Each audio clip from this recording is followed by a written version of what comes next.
लगातार हो रही बारिश महाराष्ट्र में आफत बनी हुई है। बारिश की वजह से 129 लोगों की मौत हो चुकी है। रायगढ़ के महाड में भी लैंडस्लाइड हुआ, जिसकी वजह से मरने वालों की संख्या अब 38 हो गई है। अभी भी 35 से ज्यादा ऐसे लोग हैं जो लापता हैं। महाराष्ट्र के 6 जिले रायगढ़, रत्नागिरी, सतारा, कोल्हापुर, सांगली, सिंधुदुर्ग जिले सबसे ज्यादा प्रभावित हैं। इन जिलों के लिए रेड अलर्ट जारी किया गया है। उधर रत्नागिरी का चिपलून, जहां ज्यादातर इलाके अभी भी जलमग्न हैं। बाढ़ प्रभावित इन इलाकों में सेना और एनडीआरएफ की टीम रेस्क्यू ऑपरेशन के काम में लगातार जुटी हुई है।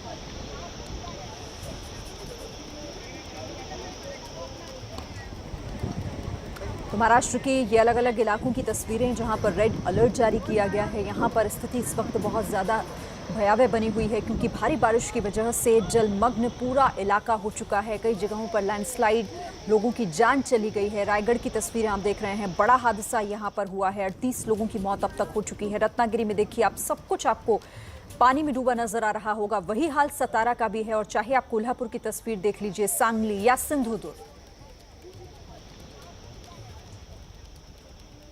और रायगढ़ में एक बार फिर से एनडीआरएफ ने सर्च ऑपरेशन शुरू कर दिया है। शुक्रवार को रायगढ़ जिले के महाड तालुका के तलिया गांव में भूस्खलन हुआ था, और इसकी वजह से 38 लोगों की जान चली गई थी। 38 लोगों के शव बरामद किए गए थे। अभी भी 40 से ज्यादा लोगों के दबे होने की आशंका जताई गई है। तो कल लैंडस्लाइड हादसे में अब तक 38 लोगों की मौत हो चुकी है। एक बार फिर से यहां पर सर्च ऑपरेशन शुरू किया गया, क्योंकि बताया जा रहा है कि कई लोग ऐसे हैं जो अब भी लापता हैं। उन्हें ढूंढने की कोशिश, सही सलामत यहां से निकालने की कोशिश रेस्क्यू ऑपरेशन में जुटी टीम कर रही है। तड़िए में अब जो शुरुआत है सर्च की, एनडीआरएफ और टीडीआरएफ की टीमें कर रही हैं। इस इलाके में आपको दिख रहा होगा कि एक समतल मैदान के नुमा जगह है, पेड़ लगे हुए हैं। ये कोई मैदान और पेड़ का इलाका नहीं, यहाँ घर थे, 2-2 मंजिला घर थे। लैंडस्लाइड के बाद अब जो ये आपको इलाका दिख रहा है, ये 2 मंजिला घरों के ऊपर इकट्ठा हुआ मलबा है। शुरुआती हिस्से में मैं खड़ा हूँ, कोशिश की कि आगे बढ़ पाऊँ, पर घुटने तक मलबा पूरा आ चुका है। तो आगे अब जो आप देखेंगे, यहाँ पर एनडीआरएफ और टीडीआरएफ की टीमें दिखाई देंगी, मुश्किल रास्ते के बीच में रास्ता निकालते हुए। इसके नीचे 2-2 मंजिला घर है, तमाम लोग दबे हुए हैं। कोशिश ये है कि अब उन तक पहुँचा जाए। कल तक आसपास की नदियों में जिंदा आदमी की उम्मीद में खोजबीन जारी थी। अब ये जो मलबा यहाँ पर इकट्ठा हो चुका है, 2-2 मंजिला घरों को 10-10 फुट, 15-15 फुट मलबा जो ऊपर पड़ा हुआ है, उनको हटा के नीचे दबे लोगों को निकालने की कोशिश एनडीआरएफ और टीडीआरएफ की टीमें करने जा रही हैं। कैमरा पर्सन योगेंद्र गुप्ता के संग अजय दुबे, एपी न्यूज़, रायगढ़।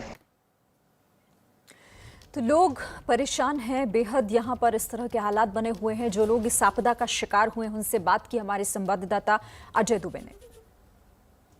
तड़िए में जिस तरीके से लैंडस्लाइड की आपदा आई है, परिवार के लोग जो दबे हुए हैं, उनको देखने के लिए, उनको खोजने के लिए, इस उम्मीद में कि शायद कोई जिंदा मिल जाए, गांव के आसपास के शहरों के लोग पहुंच रहे हैं, जिनके परिजन यहाँ रहा करते थे। देखिए एक पूरा कुटुंब पहुंचा है। भाऊ बताइए, कौन था परिवार का यहाँ पे, आपके कौन रह रहा था? मेरी माँ, हाँ, एक भाई, हाँ, एक भाऊजाई, हाँ, और एक बेटा और एक लड़की। हाँ। इतना 5 जन घर। घर आपका किस जगह पे था? वो झाड़ है ना, उधर घर था हमारा। तो उस झाड़ के पास घर था। अभी ये जो पूरा मलबा दिख रहा है, वो क्या घर के ऊपर तक दिख रहा है कि घर के बराबर पे? नहीं, घर का ऊपर आए, सब घर नीचे गए जमीन में। जमीन के नीचे सारे घर दब गए हैं। अच्छा, आखिरी बार कब आए थे आप? कब मुलाकात हुई थी आखिरी बार? हम तो 6-7 महीने आए नहीं, लेकिन बुधवार के दिन फोन के ऊपर बात किया था भाई के पास। बात हुई थी? बात हुई। अच्छा, अभी कुछ पता चल पा रहा है? कोई एनडीआरएफ का आदमी बताया कितना टाइम लगेगा, कहाँ है, कुछ पता चला? बॉडी मिली अब तक? कुछ पूछा नहीं, हम लोग को वही देखने को आया, बोला बॉडी भी कुछ बता, इधर कुछ बताने वाला भी नहीं, और कोई है ही नहीं। एनडीआरएफ का आदमी दिख रहा नहीं।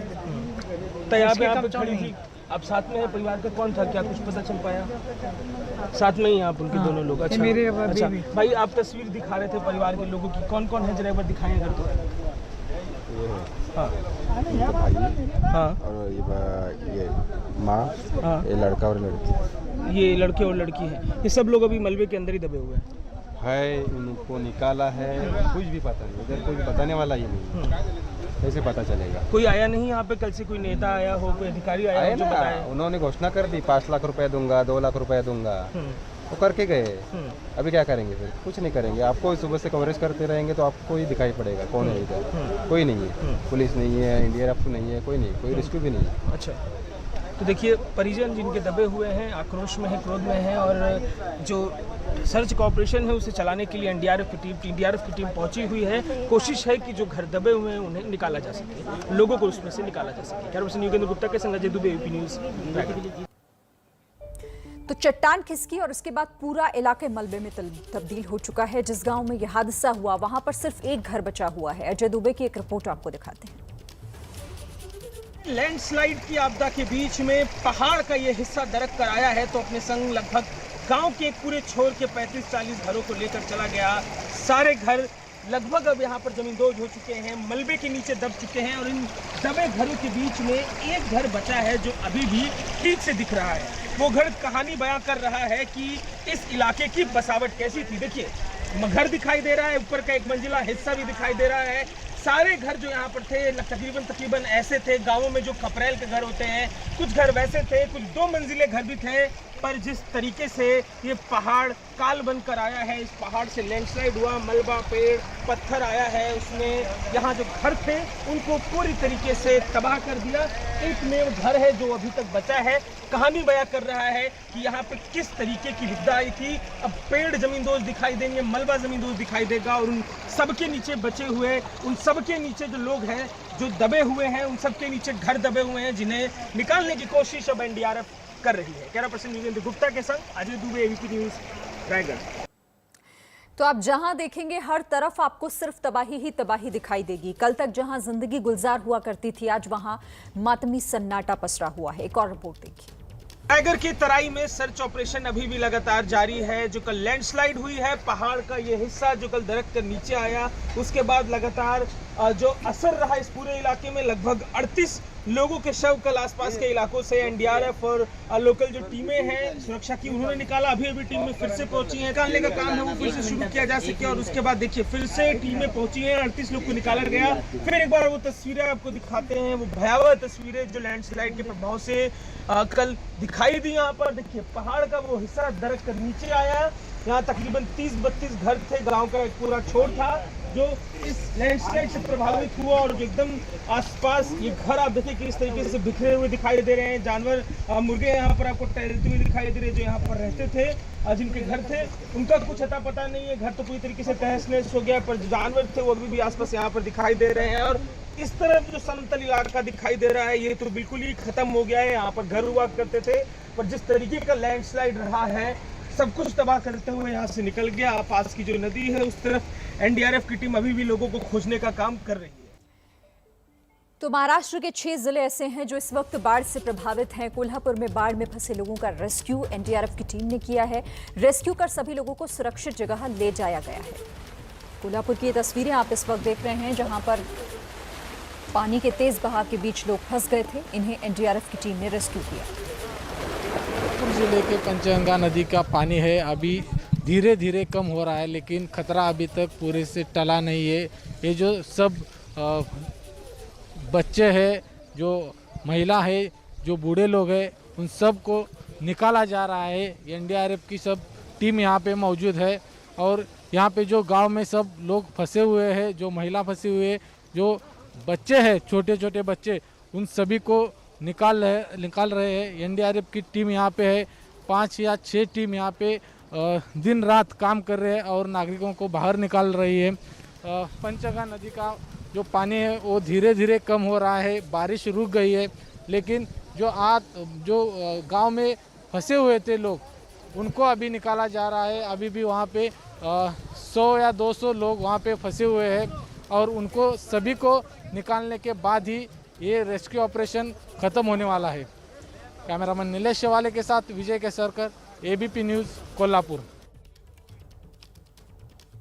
तो देखिए, आप जो भी तस्वीरें देख रहे हैं वो बताने के लिए काफ़ी है कि किस तरह से हालात बिगड़े हुए हैं। अभी जिस बारिश भी क्योंकि कई इलाकों में लगातार हो रही है, तो ऐसे में रेस्क्यू ऑपरेशन में जो लगी हुई टीम है उन्हें बहुत सारी मुश्किलों का सामना भी करना पड़ रहा है। तो देश के अलग अलग हिस्सों में हो रही मूसलाधार बारिश लोगों के लिए आफत बनी हुई है। बारिश की वजह से महाराष्ट्र के 6 जिलों में बुरी स्थिति है। बिहार के कई जिले भी भारी बारिश की वजह से पानी में डूबे हुए हैं। कुछ ऐसा ही हाल कर्नाटक के भी कई जिलों का है, जहां इस वक्त बारिश के बाद हालात मुश्किल बने हुए हैं लोगों के लिए, क्योंकि जनजीवन पूरी तरीके से अस्त व्यस्त है। 3 तस्वीरें हैं आपके सामने, महाराष्ट्र, बिहार, कर्नाटक। भारी बारिश के बाद तीनों ही राज्यों में इस वक्त कई ऐसे जिले हैं जो पूरी तरीके से इस बाढ़ के बाद लोगों को प्रभावित कर रही है, क्योंकि घरों तक में पानी है। लोगों के मकान, दुकान, गाड़ियां, सब कुछ पानी में डूब चुका है। चिपलून की तस्वीरें आपको हम लगातार कल से ही दिखा रहे हैं कि कैसे पूरा शहर ये पानी की चपेट में है इस वक्त। वहीं सुपौल की भी तस्वीरें हैं और कर्नाटक के बेलगावी भी। और चलिए अब सीधे रुक कर लेते हैं ग्राउंड का हाल जानने के लिए। रौनक कुकड़े सतारा से इस वक्त मेरे साथ बने हुए हैं और सुपौल से निधि श्री मेरे साथ हैं। लेकिन रौनक, शुरुआत आपसे कर लेते हैं सतारा, क्योंकि लगातार वहां पर हालात बिगड़े हुए हैं। बारिश के बाद जो स्थिति हम तस्वीरों के जरिए देख रहे हैं, समझ सकते हैं कि रेस्क्यू ऑपरेशन के सामने भी कई चुनौतियां होंगी। फिलहाल ताजा अपडेट क्या है?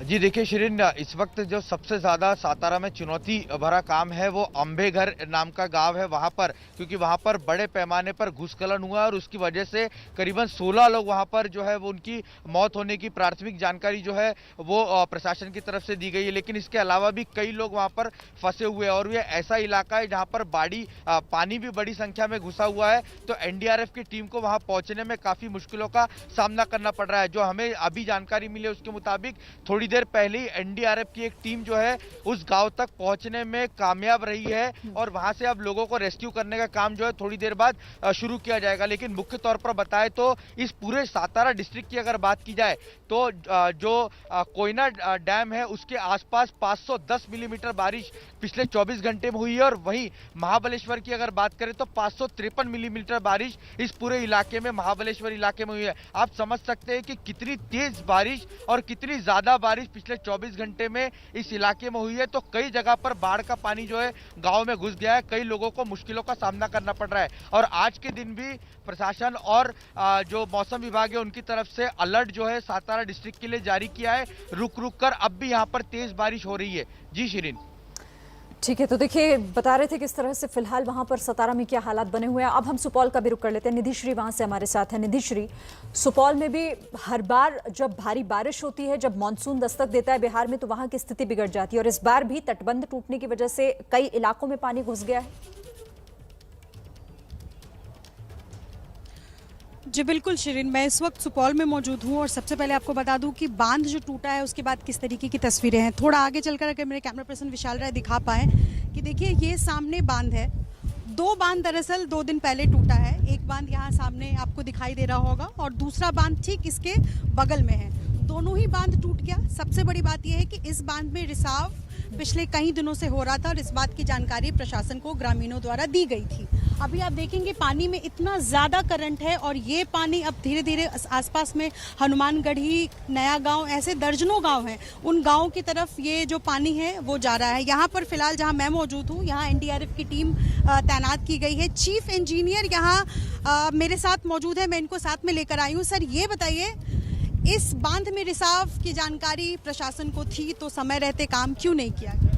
नहीं, ऐसा है कि ये ग्रामीणों के द्वारा निर्मित बांध है, इसके बारे में हम लोग को कोई जानकारी नहीं थी। रिसाव हम सिकरट्टा मझारी निम्न बांध नीचे डगमारा मार्जिनल इम्बैंकमेंट है, वो हमारा जल संसाधन विभाग का इम्बैंकमेंट है। उस पर हम लोग पूरी तरह से मुस्तैद थे और चुस्त भी थे। जिस रात में ये घटना घटी है टूटने की, उस रात उसमें भी दिन भर उसमें गश्ती की गई है और चेक किया गया है। इवन रात्रि में भी 9-10 बजे उस पर घूम के देखा गया है, कहीं पे कोई समस्या नहीं थी। अचानक वो हमारे ऑफिसर्स मौजूद थे उससे 400 मीटर की दूरी पर, अचानक यह बांध टूटने की सूचना फिर मिली। ऐसी स्थिति में किसी असामाजिक तत्वों का भी हाथ होने से इनकार नहीं किया जा सकता। सर कह रहे हैं कि असामाजिक तत्वों की तरफ से भी ये किया जा सकता है। इसमें रिसाव पहले से था, आप लोगों ने सूचना पहले से था और विभाग को बोला गया था, यहाँ के ग्रामीण विभाग को बोला था तो विभाग बोले कि हम लोगों के नज़र से अलग का बांध है, सिकरटा मझारी बांध हम लोग सुरक्षा करेंगे, यह बांध अलग है। मुझे ये बताइए, ग्रामीणों ने अगर ये बांध बनवाया तो इसकी जिम्मेदारी प्रशासन की नहीं होती है? मैम देखिए, मैं प्रशासन से नहीं हूँ, मैं एक जल संसाधन विभाग का हूँ। और हम लोग जो आप ये देखिए, बात ऐसा है कि ये बांध आप भी देख रही हैं कि सेक्शन में नहीं है, कोई प्रोटेक्शन वर्क नहीं है, ये सिंपली मिट्टी का बना हुआ है, ये प्रॉपर सेक्शन में नहीं है, डिजाइन सेक्शन में नहीं। हम लोग अपना बांध जो बनाते हैं वो प्रॉपर सेक्शन में होता है, उसका हम लोग पूरा केयर करते हैं और लेते हैं। वो हम कर रहे थे, लेकिन वो ब्रिज किया है और हम लोग लगे हुए हैं उसको क्लोज करने में। ठीक है, आपने जो बांध बनवाया वो भी टूट गया और ये कह रहे हैं इंजीनियर साहब कि ये जो बांध ग्रामीणों ने बनवाया था ये भी टूट गया। लेकिन सवाल ये है कि जब ग्रामीणों का आरोप है कि इसमें भी रिसाव था और वो जो बांध टूटा है जो WRD डिपार्टमेंट की तरफ से बनाया गया था उसमें भी पहले से रिसाव था, तो जब प्रशासन को पहले सूचित किया गया उसके बाद इसको समय रहते क्यों नहीं बनवाया गया? अब हालात ये है कि कोसी नदी का जो पानी है वो आगे की तरफ तिलयुगा नदी में पहुंच रहा है और तिलयुगा नदी की भी एक सीमा है। अगर वो पानी ओवरफ्लो करता है तो इस इलाके में कितना विकराल रूप बाढ़ ले सकता है, ये इस स्थिति को, इस तस्वीर को देखकर समझा जा सकता है। आप देखिए, आसपास में आपको चारों तरफ सिर्फ पानी नजर आ रहा है, पीछे बड़ी आबादी रहती है और उन आबादी को भनक तक नहीं थी कि रात के 2 बजे अचानक से बांध टूट जाएगा और इससे उनके घरों तक पानी घुस जाएगा। इंजीनियर कह रहे हैं कि हमारी गलती नहीं थी, प्रशासन को इस बात की जानकारी नहीं थी, लेकिन ग्रामीण और इंजीनियर के बीच ठनी हुई है इस बात को लेकर। लेकिन उसके बावजूद क्या हालात है फिलहाल, दरअसल ये बांध का हिस्सा है, ये टूट गया हुआ है, तो अब दूसरे सिरे से यहाँ पर जियो बैग्स, मेगा बैग्स लगा करके तैयारी जो है वो की जा रही है। एक बार और मैं आपको तस्वीर दिखाना चाहूँ। फिलहाल यहाँ पर देखिए, सामने आप तस्वीर देख सकती हैं, ये जो पानी है, ठीक है, इस पानी को, अब देखिए यहाँ पर जो सवाल बांध ये है, उठता है इसको कि रोका जा अगर सके। ग्रामीणों द्वारा बनाए गए इस बांध के टूटने की वजह से यहाँ पर कोई बड़ा हादसा हो जाता है, जैसे कि सभी अभी पल्ला झाड़ते हुए नजर आ रहे हैं, तो फिर उसके लिए कौन जिम्मेदार होता है?